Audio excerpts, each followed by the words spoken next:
Magandang gabi po. Narito na po ang magiging lagay ng panahon ngayong gabi at bukas ng linggo, January 7, 2024.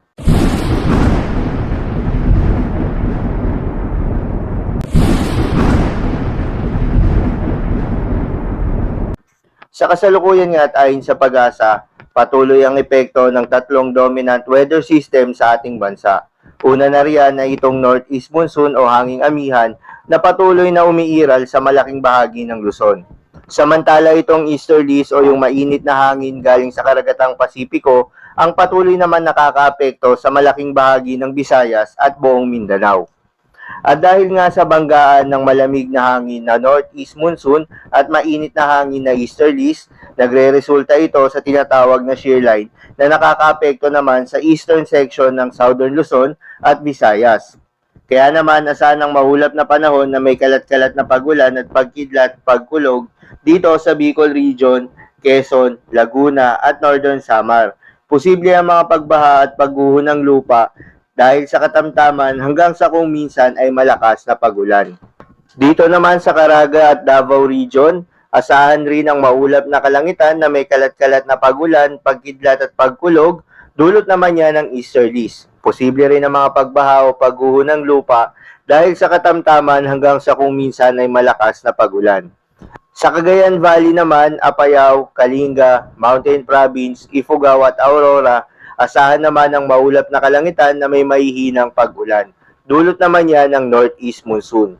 Dito naman sa Metro Manila at nalalabing bahagi ng Luzon, asahan ng bahagyang maulap hanggang sa maulap na kalangitan na may kalat-kalat na mahihinang pag-ulan. Dulot din yan ng northeast monsoon. At para naman sa natitirang bahagi ng ating bansa, asahan ng bahagyang maulap hanggang sa maulap na papawirin na may kasamang isolated rain showers or thunderstorms. Dulot naman yan ng easterlies at mga localized thunderstorms. Posible po ang mga pagbaha at pagguho ng lupa during severe thunderstorms. Iba yung pag-iingat po sa ating mga kababayan na inuulan na ang kanilang lugar noong mga nakaraang araw pa. Kaya naman huwag kalimutan na magdala ng payong o anumang pananggalang sa ulan kapag lalabas ng kanilang mga tahanan. Magandang balita naman dahil ayon sa pag-asa ay walang binabantayan na kumpol ng mga kaulapan o cloud cluster na posibleng maging low pressure area o bagyo na maaaring makaapekto o pumasok ng ating Philippine Area of Responsibility in the next 3 to 5 days. Para naman sa lagay ng panahon bukas ng linggo, January 7, 2024 dito sa Luzon, asahan pa rin dito sa Bicol Region ng maulap na panahon na may kalat-kalat na pagulan, pagkidlat at pagkulog, dulot pa rin yan ng shear line. Kaya naman asahan din ang mga pagbaha o pagguho ng lupa dahil sa katamtaman hanggang sa kung minsan ay malakas na pagulan. Samantala itong northeast monsoon naman o hanging amihan ang patuloy na makakaapekto sa malaking bahagi ng Luzon. Para naman sa lagay ng panahon sa Visayas at Mindanao, asahan sa eastern section ng Visayas ang maulap na panahon na may kalat-kalat na pagulan, pagkidlat at pagkulog. Kaya posible pa rin po ang mga pagbaha o pagguho ng lupa dahil sa katamtaman hanggang sa kung minsan ay malakas na pagulan.